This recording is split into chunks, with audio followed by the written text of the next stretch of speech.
Marijuana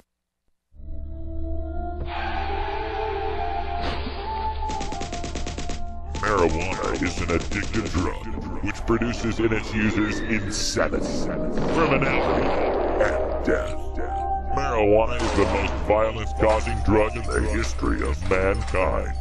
If the hideous monster Frankenstein came face-to-face with the monster of marijuana, he dropped dead from fright. You know, it's not easy countering 7 decades of propaganda in a 2-hour show, but let's try. It's time for the Russ Belville Show's Reefer Madness Debunked.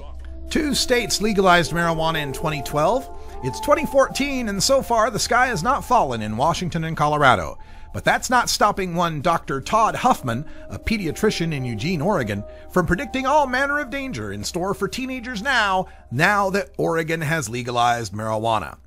Quote, "Let me begin by acknowledging that the sky will not fall next July once the adult recreational use of marijuana becomes legal in Oregon," end quote, he writes in his opening paragraph. Then Dr. Huffman spends the rest of his op-ed describing how the sky is going to fall. Quote, "Legalization means greater use among teens as their perception of risk drops," end quote, Dr. Huffman begins, without any source for his mistaken belief. My source, the Colorado Healthy Kids Survey, shows that as Colorado has legalized, teen perception of risk dropped, yet Colorado teens report less use of marijuana in 2 successive surveys, from 24.8% monthly teen use in 2009 to 20% monthly teen use in 2013. Dr. Huffman then claims that, quote, "Legalization means greater access," end quote. According to the same source, Colorado teens report more difficulty in accessing marijuana than U.S. teens on average. He continues, quote, "And for the truly determined teen user, there will remain the black market." Oh. Well, sure, just like before. But how much of that black market opportunity remains? Much of what the black market is teens selling to other teens. Legalization is reducing the prices and therefore the profitability of that black market. What would Dr. Huffman's alternative be to the shrunken black market after legalization? Reinstating the full black market that we had under Prohibition? He continues, quote, "The argument is not between alcohol and marijuana. Teens aren't deciding between the two," end quote, Dr. Huffman hypothesizes. But according to the National Survey on Drug Use and Health, teen use of alcohol has plummeted from 9 in 10 who tried it when I was in high school in the 80s to 7 in 10 who try it now. Teen use of marijuana has dropped from 5 in 10 who tried it when I was in high school to 4 in 10 who try it now. If the teens aren't deciding between the two now, were they in the past? In other words, was Prohibition forcing kids who wanted to get high to make the more dangerous choice? Dr. Huffman then trots out the oft-repeated scare that 1 in 6 kids who try marijuana will become addicted to it.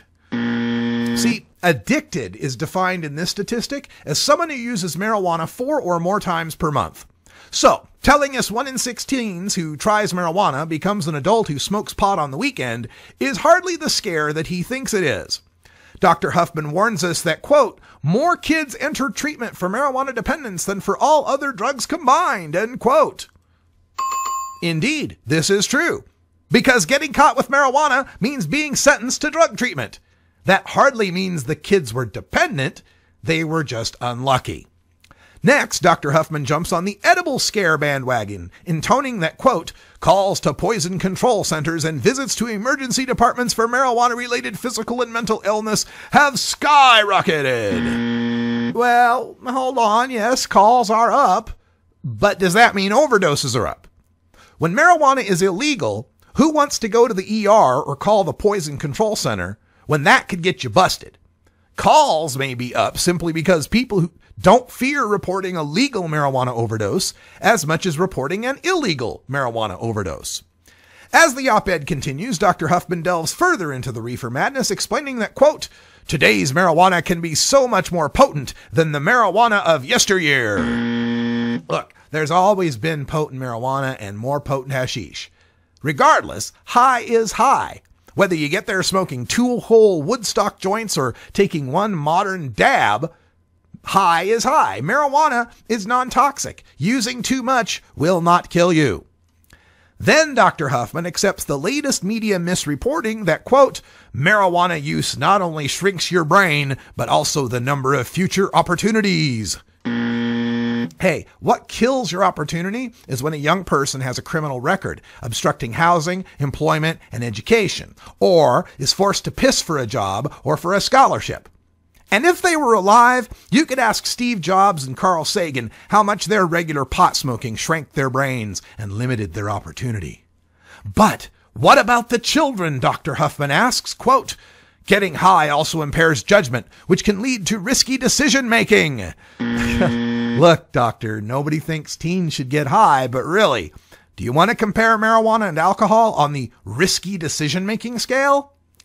And Dr. Huffman brings it all home with the confident pronouncement that, quote, marijuana is unquestionably a gateway drug. Come on, Doc. The Institute of Medicine in 1999 and many peer-reviewed studies since show no gateway phenomenon that makes marijuana users move on to harder drugs. Most marijuana users only use marijuana. There are 108 million Americans who tried marijuana out there. There may be 3 million total regular drug users. Not even addicts, just total regular drug users of all drugs out there combined. Yeah, ask a heroin addict what was the first drug he tried, and he may tell you marijuana,